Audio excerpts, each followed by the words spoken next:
Bonjour, je m'appelle Rodolphe Cadar, j'étais joueur de tennis professionnel et il y a 15 ans j'ai créé une académie à Aix-en-Provence.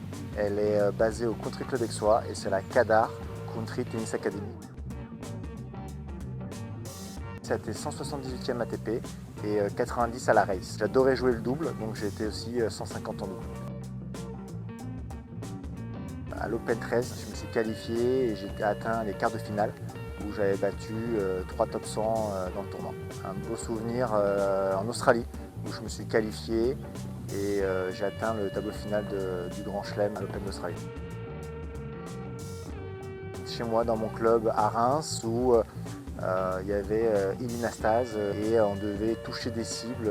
Ils venaient faire le tour des clubs et on gagnait des cadeaux quand on touchait des cibles. C'était le Nastas Tour, je crois, il y a très longtemps.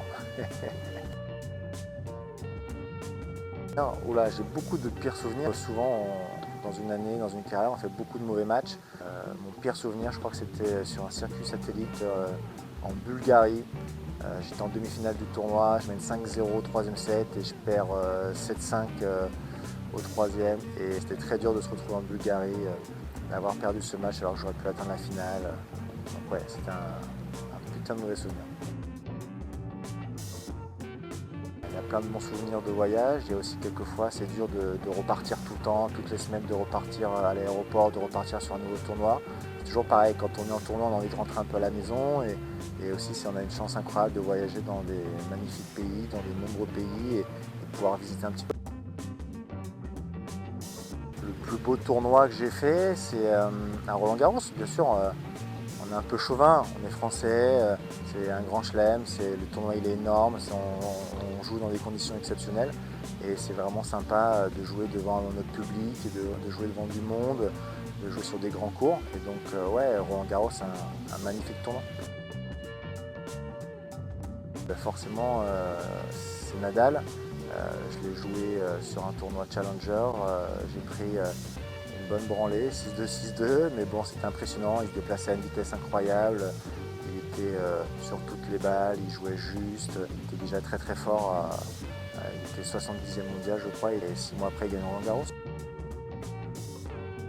C'était Roger Federer, la classe, le talent, il a gagné tellement de grands chelems, il jouait vraiment un tennis de rêve et c'était magnifique à voir, c'était vraiment nous en joueurs, c'est ce qu'on aurait aimé réussir, un rythme de dingue, du relâchement, donc ouais c'est Roger Federer bien sûr.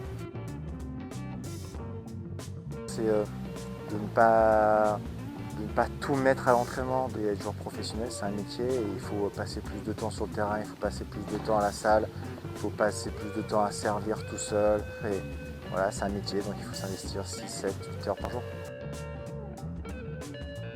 C'est une vie qui est exceptionnelle parce que tu te donnes à fond, tu vas au bout de toi-même, tu voyages énormément, tu découvres du monde. Le tennis c'est l'école de la vie, c'est plus tu vas t'investir et plus tu vas être récompensé et c'est peut-être la même chose dans la vie de tous les jours.